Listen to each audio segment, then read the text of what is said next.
Bison head football coach Paul Simmons joins us today. Coach, thank you so much for your time. Normally, this time of the year, I'm standing on a hot practice field asking you questions about an opponent coming up. Obviously, we don't have that opportunity. When I heard the news Friday, and the first thing that I saw from you on Saturday was, we will honor God with how we respond to this adversity. And Coach, I know this is a tough time. There's no doubt. In lots of ways, this is a difficult time, but it is for lots of people. I struggle with talking about how hard it is not to have football when there's so many things in the world that are a lot more serious than that, a lot more important than that. But certainly, that to these young men, to these coaches, it is really important. And difficult situation. Certainly, we were not shocked by the announcement, but you keep on holding out hope until that announcement comes. But yeah, football is an amazing teacher of life lessons. Probably one of the ones that I choose to focus on so much is how you respond. Because when you're playing football, like in your life, the only guarantee is that you will get knocked down. You will fail. You will have adversity. It's not a matter of if, it's a matter of when. And so one of the most important things that we can try to help these men understand is, how crucial it is as a man that we're able to respond. And we don't look forward to opportunities to practice that, because that usually comes in the form of something that you don't like. It comes in the form of a loss, or it comes in the form of a player being hurt. In this situation, it comes in the form of losing your entire season. But without a doubt, it is an amazing opportunity to demonstrate what we talk about. We're going to respond. We don't have to like the hand we've been dealt, but we do have to respond, and we got to recognize that we have a platform. People are watching us. They want to see how we handle things, and we're gonna really do our best to handle things in a way, with a spirit, with a work ethic, with an attitude that will honor God, and I hope that I can lead well in that attempt. And in these tough times that we're going through right now, Coach Simmons, the brotherhood, the foundation of the brotherhood is everything that you're talking about right now.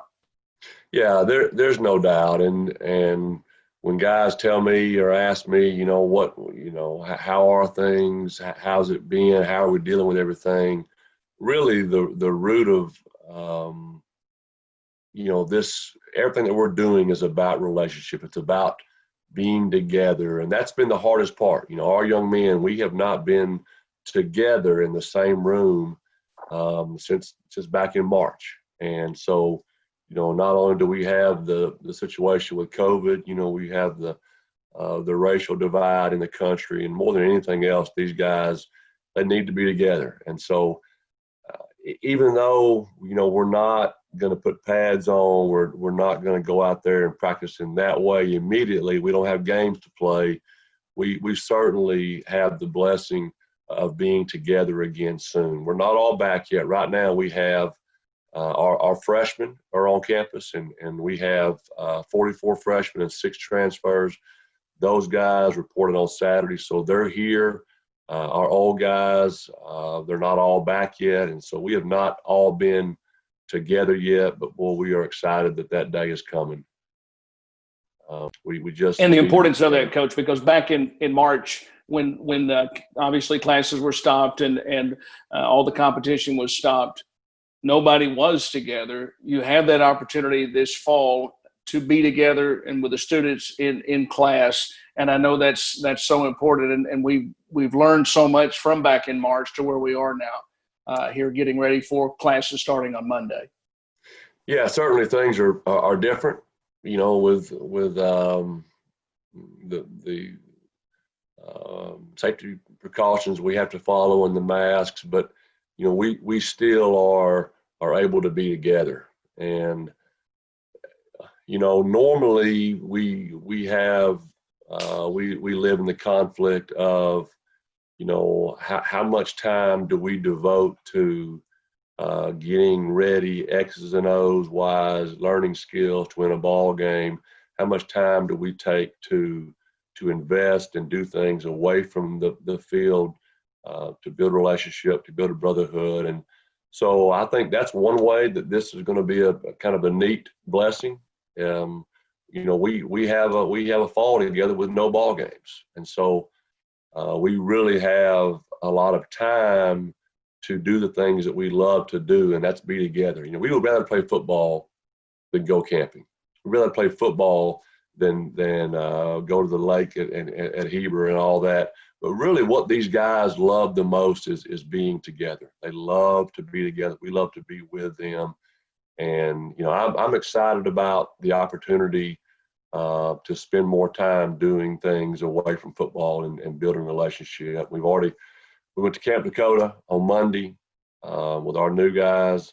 That was a fantastic day.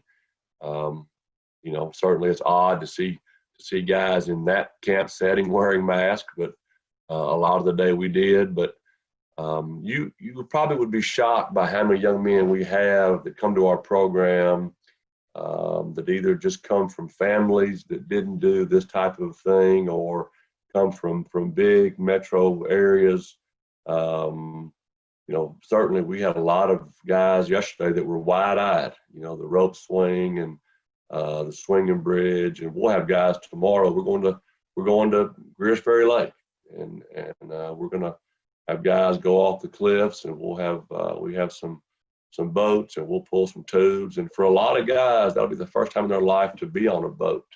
And we always have guys get on the edge of the cliff and they're scared to death, but they want to jump, and just seeing guys conquering fears and doing it together. All those things are a huge part of guys learning to love each other and working together. And so, and that's always kind of been one of the things that I love. I mean, when Coach Huck hired me, one of the, actually Coach Trimble, when he hired me, and then, when Coach Huck became the head coach, my first job description was, Coach Simmons, you're in charge of fun. When we go camping, we go to the lake, all these things, you're in charge of that. And that's always something that I have loved and have embraced. And I may not be quite as fun as I used to be, but I still, I love those things because I love the way it impacts these guys. It just gets guys in a setting where they're not comfortable, and really seeing those guys start opening up and relying on each other is a really neat deal. So I promise you, in lots of ways, there will be blessings that come from this that we don't see coming. And our job is to be faithful. Our job is to be positive. Our job is to look for the silver lining every time. And we're going to do those things. We're going to do those things. We don't have football as we're used to, but we still have the opportunity to be with these young men, to grow together, to help them figure out what it means to be a Christian father and husband. And we just have more time than we would choose to have right now. Coach, comment on the seniors. We hurt for the seniors. I know that this is a difficult situation, and with this, there will be some Bisons that will never get to play football again. This is difficult for the seniors. Yeah, there's no doubt. I mean, that really is probably the hardest part of the situation is the young men that, because of opportunities in their life, just can't afford to come back. Just what we understand is that our seniors, if they choose to, are going to be allowed to come back and get that year back. There'll be some challenges with scholarship money. Certainly, how do we get that taken care of? And so for those guys, it's going to be okay. The guys that I hurt so bad for, the guys that really just have to move on with their life. And I hesitate to even say these guys' names because it's, but the guys that we know about right now that really just kind of have to move on. Mills Bryant. Mills has been an awesome Bison for us. Mills is married. This was already Mills's 6th fall. He's headed to law school. Awesome things in front of Mills, but it's heartbreaking to see his career end this way. Tyler McAllister, another guy who would have been a 5th-year senior. He was in line to start for us at tackle. Tyler's is getting married. Tyler has got dynamite things ahead of him as far as his career, and just didn't make sense for him to come back. That guy has been a tough, loyal warrior, and we're gonna miss him like crazy. And then this morning, yesterday I heard from Jesse Honus. Jesse is, incredible teammate, special young man. Love Jesse so much. Jesse's, he's married. He just said, Coach, if I was making decisions for one, I'd be right there with you, but I'm not anymore. And, I got off the phone and I felt like, that was that phone call really, and all three of them were, to me, was evidence that, we're doing things the right way because of the maturity and the way these guys have handled it in a selfless manner, but not feeling sorry for yourself. So the guys that we're losing to good things, but it's still, people that haven't played the game don't understand, how important it is to us and how we view that senior season, your chance to be that senior, to walk out on senior day, to finish things on your own terms. And, not to be able to do that, I promise those guys will dream about that for 30 years. I still dream about my last ball game. I still do that, and I'm 47 years old. And so it makes me sick for these guys that they didn't get to end on their own terms. But I promise you, they have awesome things in front of them. Now, Paul, what about this semester? You talked about practice, about not putting on the pads, but what can you do with the football team to move forward in this semester? Well, that's a great question, and I think that answer is still being developed. Since the decision was made to cancel the season so late, I think the NCAA and the GAC is really kind of still working through exactly what that answer is. Right now, the best thing that we have been given is that this fall will probably end up looking a lot like spring football or the spring semester, where we have, we'll spend several days in the weight room. We'll have a little bit of skill time, and I think there is a chance that we would even have a 15-day spring practice per se in the fall. I don't think that's set in stone yet, but my best guess right now is that that's what it'll look like. And I do think that, if the virus allows us to, we'll get to have some practice time in pads. And I'm gonna tell you, for our young guys, for our freshmen, this is going to end up being a giant blessing. You just think about it normally. So we reported on Saturday. It's Tuesday. Well, today we'd be in helmet and shoulder pads. We'd be in the chutes. We would have a lot of 17, 18-year-old guys that would realize these 22-year-old men, they're grown men, and there's a really, really steep learning curve that's not very fun sometimes, and these guys won't have to experience that. These guys are going to get to ease into it, know the brotherhood, spend time in the weight room without being thrown out there in a tough spot. And so, for the young guys, this is a fantastic situation. This week that we're spending right now, where we reserved the Rialto Theater. We watched Gladiator on Sunday night together. Just the football team. We went to Camp Dakota. We're going to the lake tomorrow. This is an awesome opportunity. Now, I do think they might be in shock. Next year when we have a real fall camp, they're like, wait a minute, this is not what we. Last year was a lot more fun than this. But for a freshman right now, this is a dynamite time for them. But with the way things are going, we really have to be fluid. We've got to be ready to adapt. We also have to take advantage of the time that we have.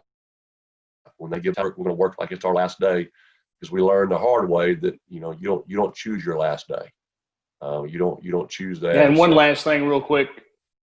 One last thing real quick, Coach, just to ask you, what would your message be for our fans? What can they do to help support this program during this time? Yeah, I would just pray for these young men. I would pray for the young men. I'd pray for our coaches. I would pray for peace for their spirits, and if we got a bunch of guys in this community right now that they love Harding. They want to be great ambassadors, and I really would just, if you're wondering what can I do, just love on these boys when you have a chance. The NCAA rules now, they'll allow you to have somebody in your home for a meal, and those things are legal as long as it's not on a regular basis. So if you got questions about, can I love on the boys? Could I feed some players? Could I pray with some players? The answer is absolutely. And I'm telling you right now, my boys, they crave connection. They crave connection. And so all those things would be really helpful. Well, Paul Simmons, my friend, thank you so much for your time. We wish you, your coaches, your entire staff, the program, the best, and look forward to seeing you very soon. And I want to say, lastly, you're still a lot of fun, okay? I don't doubt that at all, and you've got a lot of fun left in you.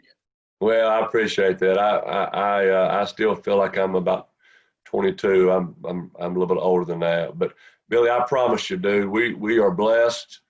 We've been knocked down, but we won't stay there. And when we come back, I promise you, we're going to get after somebody. I mean, these guys are starving to death to play right now. I promise you, when the time comes, you think about it. We lose 3 seniors. This is going to be a salty bunch of men. It's, there are great times ahead for the brotherhood. I promise you. Harding head football coach Paul Simmons, thank you so much for your time. Thank you, Billy.